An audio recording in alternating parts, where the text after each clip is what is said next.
কাৰ্বি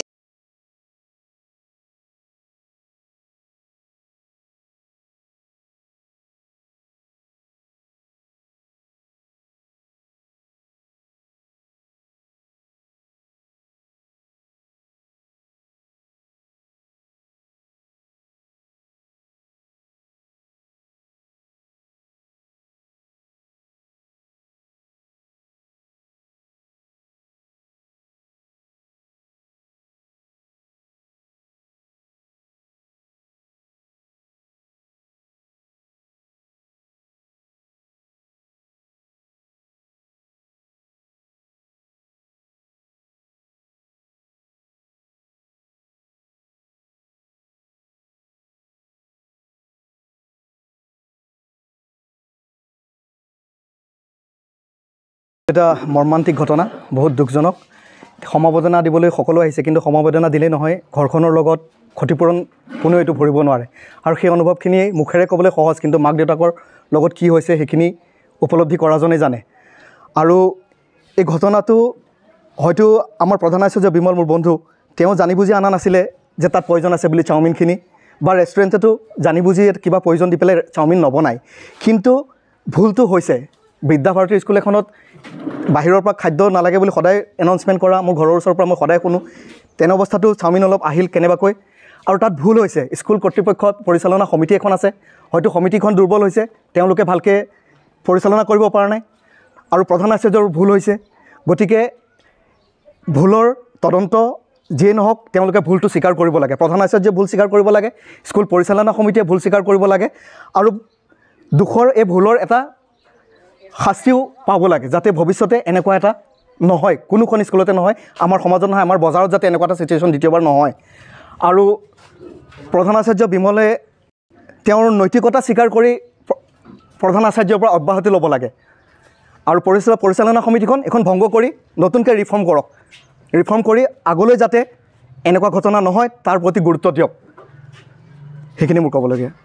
28 তাৰিখে যিটো ঘটনাটো হ'ল দুৰ্ভাগ্যজনক, সেইটো হ'ব নালাগিছিল, আৰু যাতে ভৱিষ্যতে নহওক তেনেকুৱা সজাগতাও হ'ব লাগে। দ্বিতীয়তে এই যিটো ঘটনাটো হ'ল, মই বিশেষকৈ স্কুলকো জগৰীয়া বুলি ক'ব বিচাৰোঁ। কেলেই বিচাৰোঁ, যেতিয়া মৰ্ণিং এছেম্বলি হয় তেতিয়া সিহঁতে ধুনীয়াকৈ ল'ৰা ছোৱালীক বুজায় যে তেনেকৈ ফাষ্টফুড বস্তুবিলাক আনিব নালাগে, তেতিয়া স্বাস্থ্যৰ কাৰণে হানিকৰ। দ্বিতীয়তে যেতিয়া মাতৃগোট হয়, মাতৃগোটৰ মিটিং হয়, তেতিয়া সিহঁতক পিঠা বনাই আনিবলৈ দিয়া হয়। তেনেকুৱা স্বত্তেও যে সিহঁতে চাওমিনটো যিটো পাৰ্মিশ্যন দিলে, সেইটো মই বুজিব পৰা নাই, খুব দুৰ্ভাগ্যজনক। যদি স্কুলৰ যদি নিয়মতেই নাই, আৰু বিদ্যাভাৰতীৰ যদি নিয়মতেই নাই তেনেকুৱা, তে সেইটো অনাটো মই সন্তুষ্টজনক নহয়, বিশেষকৈ মোৰ ছাইডৰ পৰা। সেই গতিকে মই দোকানীটো বাৰু জগৰীয়াই, কাৰণ দোকানীটো দিবই, কাৰণ সিহঁতে দোকানৰ বিজনেছৰ কাৰণে নামিছে। সেই গতিকে তাৰ আগতে স্কুলৰ দায়িত্ব এটা আছিল যে এই খাদ্যটো স্বাস্থ্যকৰ হয় না নহয় চোৱাটো দৰকাৰ আছে, সত্য কথা। সেই গতিকে মই মোৰ ছাইডৰ পৰা বা হাৰগত সমূহ বাসিন্দা হৈ মই স্কুলকো জগৰীয়া কৰিব বিচাৰিছোঁ, কাৰণ যিহেতু মৰ্ণিং এছেম্বলিত কোৱা হয়, যিহেতু এটা মাতৃগোটৰ ক্ষেত্ৰতো পিঠা বনাব দিব লগা হয়, অনা হয়। তাৰপিছতে ফাষ্টফুড খোৱাটো মই বুজি পোৱা নাই, যে পাৰ্মিশ্যন দিয়াটো বুজি পোৱা নাই, মই ইমানে ক'ব বিচাৰিছোঁ। 28 তাৰিখৰ যি ঘটনা, বিষক্ৰিয়াৰ ঘটনা হাওৰাঘাটত, কি ক'ব?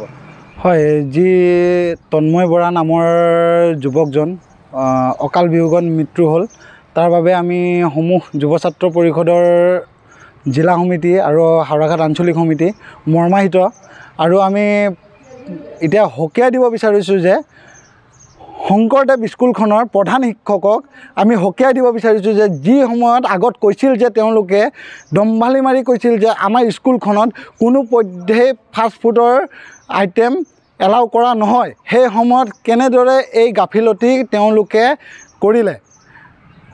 তেওঁলোকৰ গাফিলতিৰ কাৰণে এজন ছাত্ৰ আজি মৃত্যুবৰণ কৰিবলগীয়া হ'ল, যাৰ দায়ী সম্পূৰ্ণভাৱে স্কুল কৰ্তৃপক্ষৰো আছে।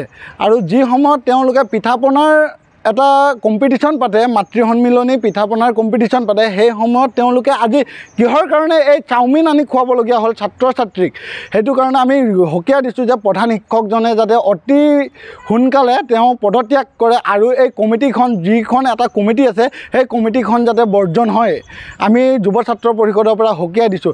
আৰু অনাগত দিনত যি তন্ময় বৰা ৰংপিৰ মৃত্যু হৈছে, তেওঁৰ যাতে উচিত তদন্ত হয় আৰু তেওঁ যাতে ন্যায় পায়, আৰু অনাগত দিনত আৰু 11জন যি যুৱক বা শিক্ষকসকল আছে তেওঁলোকৰ যাতে সঠিক ট্ৰিটমেণ্ট পায়, তাৰে আমি কামনা কৰিছোঁ যুৱ ছাত্ৰ পৰিষদ।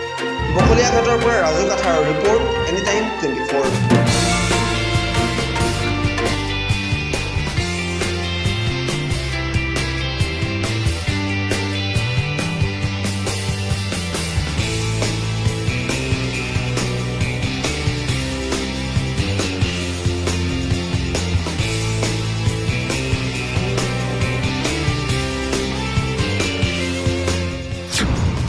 সৌন্দৰ্য চৰ্চাৰ প্ৰতি আপুনিও আগ্ৰহী নেকি? কেৱল স্কিনখনেই নহয়, স্কিনৰ লগতে চুলি কুচায়ো সৌন্দৰ্য নবহায় জানো?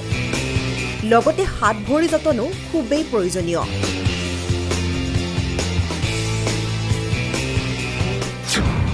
মুকলি হ'ল জেনাৰ্ড বিউটি ষ্টুডিঅ' এণ্ড স্পা চালুন, য'ত এভেইলেবল ভিন্ন facilities.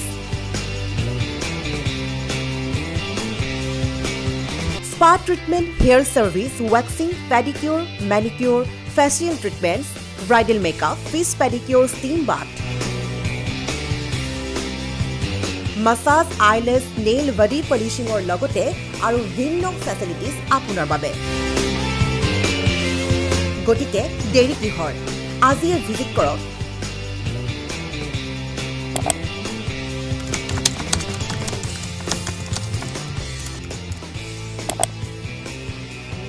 Near Jonali Bus Stop, 4th floor, above Kanara Bank, Joo Road, Guwahati. Jogajog korok 0361 319605 অথবা 7099062560 নম্বৰত।